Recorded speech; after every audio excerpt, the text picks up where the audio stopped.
Towering Inferno is a 1974 disaster film starring nearly every working actor in Hollywood and was directed by John Guillerman. The film takes place during the grand opening of the tallest building in the world, which is located in San Francisco. But then, some faulty electrical work results in a little fire starting. But it doesn't stay small for long, because we know the title promises us a towering inferno, and oh boy do we get one. I've really been getting into disaster movies lately, and while I haven't been reviewing them for the channel, I decided this one deserved to be mentioned, because I really had a great time watching it. It was produced by the master of disaster himself, Irwin Allen, and that fact alone brings with it some preconceptions, and they are all present. The huge, star-studded cast, the epic runtime, and effects and spectacle galore. There are tons of characters, many subplots going on, and the movie does an excellent job of keeping it all balanced. There are a couple of subplots that just get dropped midway through the movie, but thankfully nothing major is neglected. The cast is amazing, and some of them do slot in well to the standard disaster movie type characters that always seem to pop up, but normally we get just one main hero that will keep a clear head and do his best to lead everyone to safety, but in this movie we have two, Paul Newman and Steve McQueen. Paul Newman plays the architect of the building, whose safety instructions were not followed, leading to the towering inferno of the title. I wonder how many times I can work the title into this review. His performance is less of a dramatic one and more of a physical one, and it looked to me like he was performing many of his own stunts, climbing over wreckage, clambering through fire-ravaged sets, and it's all very impressive. There is one extended sequence where he has to use a mangled railing as a ladder to descend an area where a staircase has been blown away. I've mentioned this before, but I can't stand heights, and that whole scene had me on edge. He has to go up and down multiple times, helping other characters make their way down, and it was extremely tense. If there are stunt doubles used for some of these scenes, they're disguised very well, because I was completely convinced. Steve McQueen plays the fire chief that is called to the scene shortly after the fire has started and presides over the situation as it goes completely out of control. I thought he was excellent, playing this world-weary, very experienced firefighter who knows exactly the right questions to ask and the methods to employ to save as many people as he can, but the Towering Inferno has other ideas. He goes about the role with such professionalism and is a taciturn, heroic character. Every disaster movie needs someone standing around telling people it's not as bad as it seems, and let's just see how this plays out.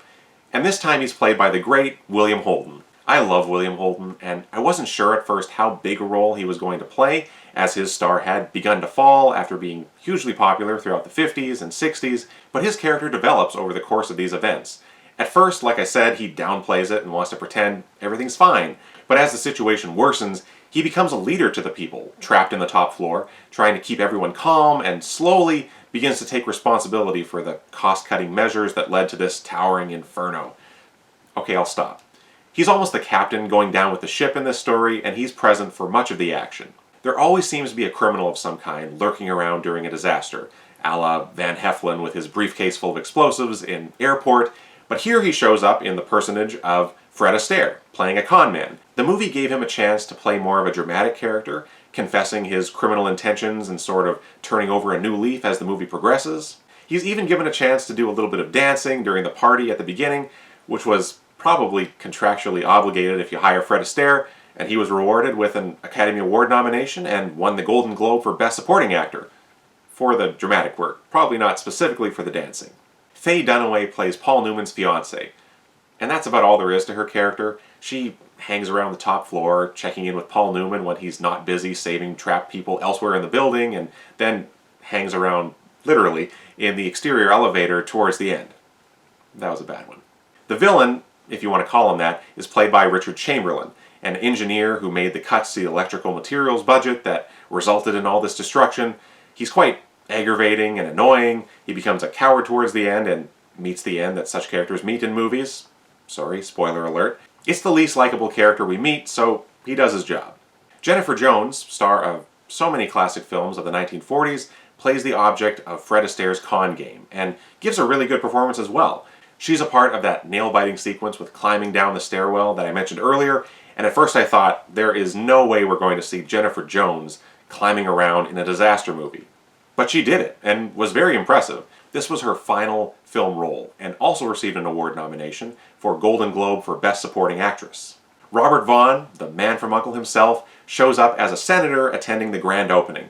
His is not a huge role, but thankfully is one of the cooler heads that prevail in the room of 300 panicking guests. I like Robert Vaughn a lot, so it's always exciting to see him.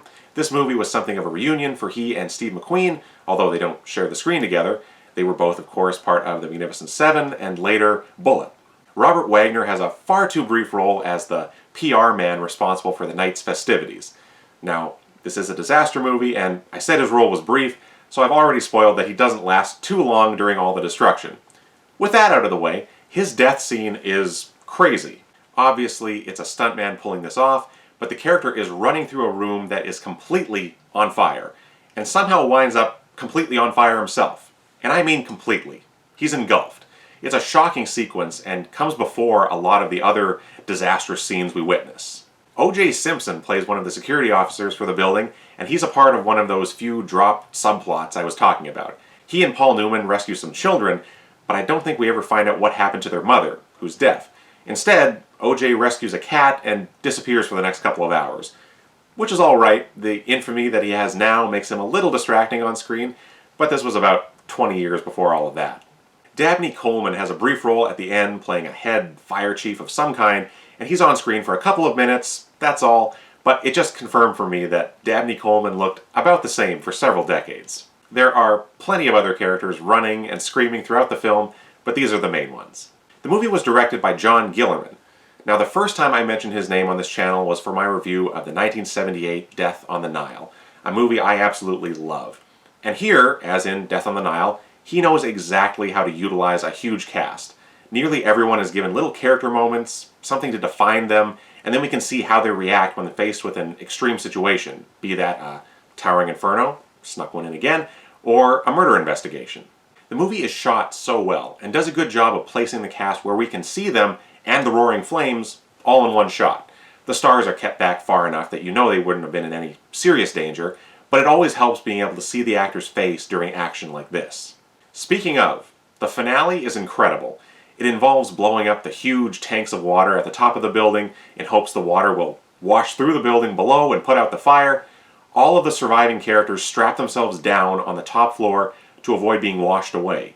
And the shots we get are amazing. You've got iconic stars like William Holden and Fred Astaire sitting in the foreground while huge pyrotechnics go off in the background and the water starts to come towards them.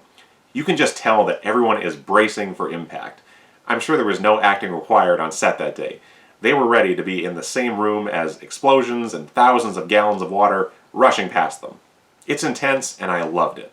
The sets are massive, and the camera work showcases all of them, both in their pristine finery at the beginning and as they deteriorate throughout the movie. While the colors are decidedly of the 1970s, some of the architecture looks a lot like what is seen as new and modern today in huge buildings. There's the office area for the construction company and the huge promenade room where we spend most of our time. We don't see a lot of the other floors, other than the occasional hallway and quite a bit of the emergency stairwells. Which reminds me, there are some obstacles that are thrown in our character's way that didn't make any sense to me.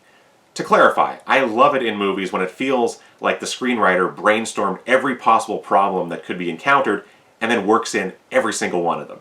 It becomes overwhelming and the characters aren't given an easy way out, ever. I enjoy all that. But why would there be an overturned wheelbarrow of cement in the emergency stairwell outside the top floor of the world's tallest building? Did no workers need to go through there during construction? Maybe I missed something, but that's one example where I was hard-pressed to figure out how that was possible. The score was by the legendary John Williams, and I loved it. It's got a huge sound, it's majestic, and I thought it fit this epic-sized story so well. I didn't realize it was John Williams' music at the beginning, but the whole time I was thinking, this is amazing. Who composed this? And then the end credits roll, and it all made complete sense. There are plenty of other intense scenes I could mention, but I'll try to keep it to just a couple. There's a section where a helicopter has to lower an elevator from the outside of the building to the ground below. And it's full of people. And the windows are blown out. Hard enough, right? But no, there's also a man hanging on the outside of it. And there's the scene where Paul Newman has to climb up through an air shaft of some kind. There's obviously a matte painting composited in behind him. My mind is telling me that, but it still looks so high, so I was definitely getting nervous. Now that's movie magic. And then a helicopter may or may not explode on the roof of the building when trying to rescue some people. During gale force winds, no less. I'm telling you, this movie is packed with suspense. What's so interesting about this movie is the fact it was produced by two of the major studios, working together, Fox and Warner Brothers. Both studios had been competing to produce a disaster film set in a burning skyscraper, so Irwin Allen stepped in and convinced the two studios to produce one gargantuan spectacle together, splitting the budget between them as well as the distribution rights. Now, where was Irwin Allen in 1993 for the race that led to Tombstone and Wyatt Earp? Or in 1997 when Dante's Peak and Volcano both erupted into cinemas? Apparently, studios working together is an extremely rare occurrence. What also is rare is two movie stars with big egos allowing the other to receive top billing. The egos in question, Paul Newman and Steve McQueen. The studios resolved the problem of who was the top star of the movie by placing the names in a sort of pyramid shape, or a rising and falling line. Is Paul Newman the star because his name is placed highest? Or is Steve McQueen the star because you would read his name first if you were reading left to right? It really doesn't matter because it's all rather silly. I guess such things are more important in the movie star world than to the likes of you and me. The only thing that really matters is that both men did a great job in the movie. Which brings me to the end of this review. Would I recommend The Towering Inferno? Absolutely. It's a hugely entertaining film. The movie is dedicated to firefighters everywhere and tries to shoehorn in a message at the end about buildings needing to be built safer to prevent tragedies like the one we spent nearly 3 hours watching. You can try to take the movie as an indictment of unsafe building practices, but at its heart, it's a large-scale, action-packed movie filled with incredible effects and compelling storytelling. If you haven't seen it, you should definitely check it out. Thanks so much for watching my review. If you enjoyed it, I hope you'll check out some more of my reviews over on Hildebrand Productions. Thanks again, and adios for now.